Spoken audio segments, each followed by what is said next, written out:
आप देख रहे हैं न्यूज नाउ 24/7 ताज़ा खबरों के लिए हमारे साथ बने रहें। कि 1.5 वर्ष पूर्व जापान के पूर्व प्रधानमंत्री शिंजो एबे जी की एक राजनीतिक कार्यक्रम में हत्या हुई। चंद दिन पूर्व अमेरिका में राष्ट्रपति पद के प्रत्याशी डोनाल्ड ट्रंप के ऊपर हत्या का अटेम्प्ट हुआ, जिसमें वो बाल बाल बचे। इस प्रकार की प्रवृत्तियां जो हिंसा और हत्या को उकसाती हैं, ये कहीं न कहीं उन बयानों से प्रेरित हो जाती हैं जहां राजनीतिक दल अपने तात्कालिक राजनीतिक स्वार्थ में, शॉर्ट टर्म पॉलिटिकल बेनिफिट के लिए हिंसा और हत्या के शब्दों का प्रयोग करना चाहते हैं। दुखद परंतु चिंताजनक बात यह है कि प्रधानमंत्री श्री नरेंद्र मोदी जी के विरुद्ध इस प्रकार के शब्दों का प्रयोग, और मैं साफ शब्दों में कहूंगा हिंसा के लिए उकसाने वाली भाषा निरंतर प्रयोग की जा रही है। हम बहुत साफ शब्दों में कहना चाहेंगे कि मौत और हिंसा जैसे शब्दों का प्रयोग बयानों में नहीं होना चाहिए। क्या यह सत्य नहीं है कि कांग्रेस के कई वरिष्ठ नेताओं ने मोदी जी के लिए इस प्रकार की मौत और उस प्रकार की मौत जैसे शब्दों का प्रयोग किया?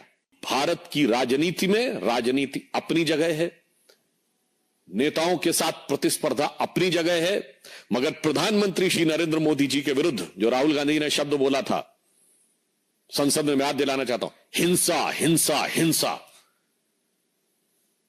हत्या हत्या हत्या जैसे शब्दों का प्रयोग बंद होना चाहिए। बीजेपी सांसद और राष्ट्रीय प्रवक्ता सुधांशु त्रिवेदी ने कहा, आज देश के एक अंग्रेजी अखबार में एक सेवानिवृत्त वरिष्ठ आईपीएस अधिकारी ने एक लेख लिखा है। लेख में उन्होंने सुरक्षा से जुड़ी मौजूदा वैश्विक गतिविधियों और उनके भारत पर पड़ने वाले असर की ओर ध्यान खींचा है। आप जानते हैं कि 1.5 साल पहले जापान के पूर्व पीएम शिंजो आबे की एक राजनीतिक कार्यक्रम में हत्या कर दी गई थी। कुछ दिन पहले अमेरिकी राष्ट्रपति पद के उम्मीदवार डोनाल्ड ट्रंप पर हत्या का प्रयास किया गया था और वो इसमें बाल बाल बच गए थे। सेवानिवृत्त वरिष्ठ आईपीएस अधिकारी ने कहा कि हिंसा और हत्या को भड़काने वाली ऐसी प्रवृत्तियां ऐसे बयानों से प्रेरित होती हैं जिनमें राजनीतिक दल अल्पकालिक राजनीतिक लाभ के लिए हिंसा और हत्या जैसे शब्दों का इस्तेमाल करते हैं। ये दुर्भाग्यपूर्ण और चिंता का विषय है कि पीएम नरेंद्र मोदी के लिए हिंसा भड़काने वाले ऐसे शब्दों और भाषा का इस्तेमाल किया जा रहा है। कांग्रेस नेता और विपक्ष के नेता राहुल गांधी ने कई बार पीएम मोदी के लिए अपमानजनक शब्दों का इस्तेमाल किया। राष्ट्रीय सुरक्षा को लेकर ये राजनीति काफी समय से होती आ रही है। यदि आप लोकसभा के नेता प्रतिपक्ष बन गए हैं तो थोड़ी परिपक्वता दिखाएं। इसलिए मैं सभी राजनीतिक दलों से आग्रह करना चाहूंगा कि हिंसा, हत्या, किसी के प्रति अपमान, मारना पीटना और कब्र खुदेगी जैसे शब्दों का इस्तेमाल बंद होना चाहिए। आज देश के एक प्रमुख अंग्रेजी समाचार पत्र में देश के वरिष्ठ सेवानिवृत्त आईपीएस अधिकारी ने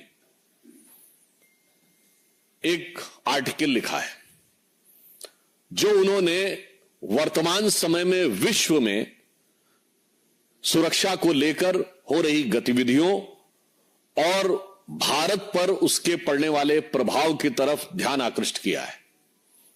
आप सभी को ज्ञात है कि 1.5 वर्ष पूर्व जापान के पूर्व प्रधानमंत्री शिंजो एबे जी की एक राजनीतिक कार्यक्रम में हत्या हुई। चंद दिन पूर्व अमेरिका में राष्ट्रपति पद के प्रत्याशी डोनाल्ड ट्रंप के ऊपर हत्या का अटेम्प्ट हुआ, जिसमें वो बाल बाल बचे। उनका कहना है कि इस प्रकार की प्रवृत्तियां जो हिंसा और हत्या को उकसाती हैं, ये कहीं न कहीं उन बयानों से प्रेरित हो जाती हैं जहां राजनीतिक दल अपने तात्कालिक राजनीतिक स्वार्थ में, शॉर्ट टर्म पॉलिटिकल बेनिफिट के लिए हिंसा और हत्या के शब्दों का प्रयोग करना चाहते हैं।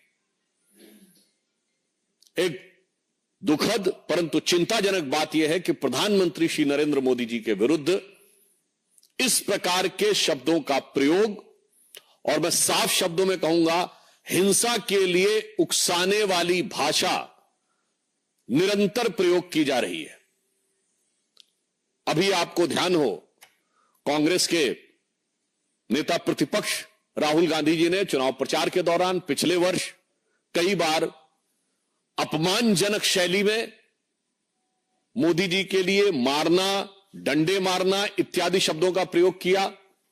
यहां तक उन्होंने बोला कि अगर काफिले पे कुछ फेंका गया तो कुछ और फेंका जा सकता है, यानी फेंका जाना डर के समाप्त होने का प्रतीक है। इसका मतलब कि किसी भी नेता के काफिले के ऊपर कुछ भी होना चाहिए।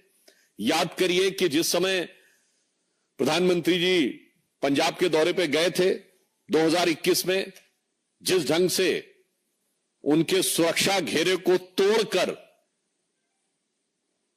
उनकी सुरक्षा के लिए एक बहुत खतरनाक स्थिति का निर्माण किया गया था। और इतना ही नहीं है, हम बहुत साफ शब्दों में कहना चाहेंगे कि मौत और हिंसा जैसे शब्दों का प्रयोग बयानों में नहीं होना चाहिए। क्या यह सत्य नहीं है कि कांग्रेस के कई वरिष्ठ नेताओं ने मोदी जी के लिए इस प्रकार की मौत और उस प्रकार की मौत जैसे शब्दों का प्रयोग किया? छुटभैये नेता नहीं थे, कांग्रेस के पूर्व केंद्रीय मंत्री जैसे लोग थे। क्या कब्र खुदेगी, मर जा जैसे शब्दों का प्रयोग किया गया, सर फोड़ देंगे ऐसे शब्दों का प्रयोग किया गया। और यह बात सिर्फ आज की नहीं है, यह विगत लंबे समय से चली आ रही है। मोदी जी के लिए जिन लोगों ने बोटी बोटी काटने जैसे शब्दों का प्रयोग किया, वो दूसरी पार्टी से लाकर आज कांग्रेस पार्टी के सांसद बन चुके हैं।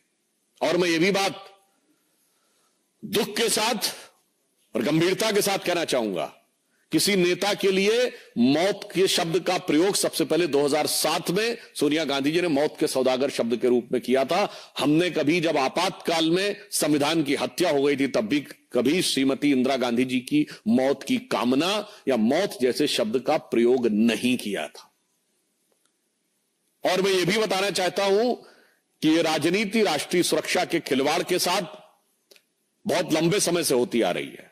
मैं आप सबका ध्यान यह भी आकृष्ट करना चाहूंगा कि जब कांग्रेस सत्ता में थी तो भारत के ही नहीं, दुनिया की इन्वेस्टिगेटिव हिस्ट्री का एक विचित्र उदाहरण है इशरत जहां केस।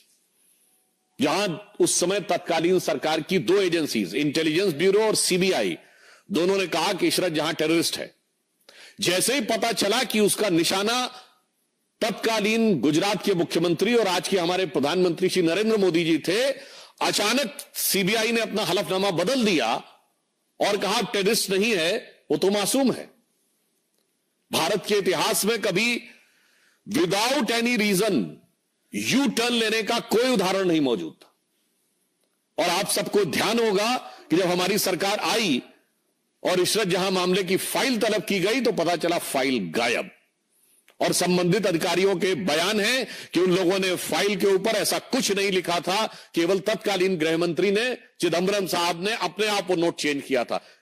ये इंपॉर्टेंट नहीं है।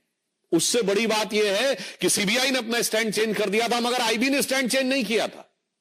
यानी आईबी पहले भी मान रही थी कि इशरत जहां टेररिस्ट है और बाद में भी मान रही थी इशरत जहां टेररिस्ट है। सीबीआई पहले मान रही थी टेररिस्ट है, मगर बाद में कहने लगी नहीं है। अर्थात दुनिया के इतिहास का इकलौता उदाहरण जहां एक ही सरकार की दो एजेंसीज एक दूसरे के खिलाफ खड़ी हैं। एक एजेंसी कह रही है कि टेररिस्ट है अमुक व्यक्ति, एक करे नहीं। क्यों? क्योंकि प्रधानमंत्री श्री नरेंद्र मोदी जी की हत्या के इरादे से जाते हुए किसी टेररिस्ट को बचाव देने के लिए, कवर फायर देने के लिए किस सीमा तक जाया जा सकता है, यह उसका दुखद उदाहरण है। आप सबको याद हो 24 अक्टूबर 2013 को पटना की रैली में सीरियल ब्लास्ट हुए। कांग्रेस की केंद्र में सरकार थी। मैं पूछना चाहता हूं क्या सुरक्षा व्यवस्था थी? नरेंद्र मोदी जी को Z+ सिक्योरिटी थी। और उसी सभा में हमारे तत्कालीन राष्ट्रीय अध्यक्ष और वर्तमान रक्षा मंत्री राजनाथ सिंह जी भी थे, उनके पास भी Z+ सिक्योरिटी थी सेंट्रल गवर्नमेंट की।